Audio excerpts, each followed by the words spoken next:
हल्ली कोरोनाच्या वाढत्या संक्रमणामुळे सामाजिक जीवनालाही वेगळीच चालना मिळाली आहे। या दरम्यान लग्नाच्या जोडप्यावर पडणाऱ्या अक्षताही नेहमीसाठी अविस्मरणीय व अभूतपूर्व ठरणार आहे।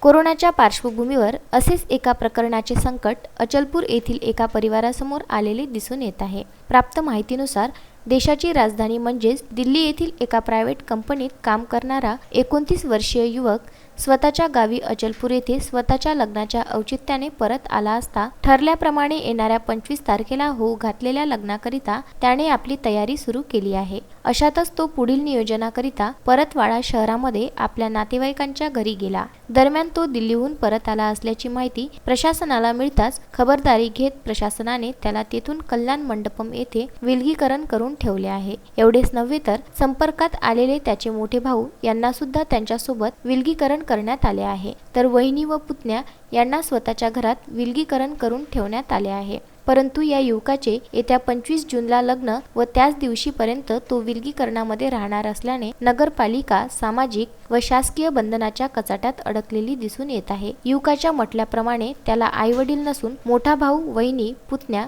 असा त्याचा एक छोटासा परिवार आहे। मोठ्या जमवाजमवीनंतर त्याचे हे लग्न जुळून आले। दिल्लीत कोरोनाच्या वाढत्या संक्रमणातून पळवाट काढून त्याला स्वतःच्या गावी यावयास मिळाले, मात्र येथे पोहोचताच दुसऱ्याच दिवशी त्याला क्वारंटाईन करण्यात आले। अशातच लग्नाची अधीरता बघता प्रशासकीय कारवाईमुळे त्याच्या मनात लग्नाची धाकधुकी लागलेली असून त्याने प्रशासनासमोर आपली व्यथा सांगून लग्नाविषयी सर्व अडचणी मांडल्या। या संपूर्ण प्रकरणाची तपासणी केल्यानंतर आता प्रशासनासमोर सुद्धा नवीनच पेच निर्माण झाला आहे। आई वडिलांचीही छत्रछाया नसलेल्या या दिल्ली रिटर्न नवरदेवाच्या लग्नाला बँड प्रशासनाला आता कल्याण मंडपम येथेच वाजवावा लागणार की काय, याकडे सर्व जुळ्या नगरवासियांचे लक्ष लागले आहे।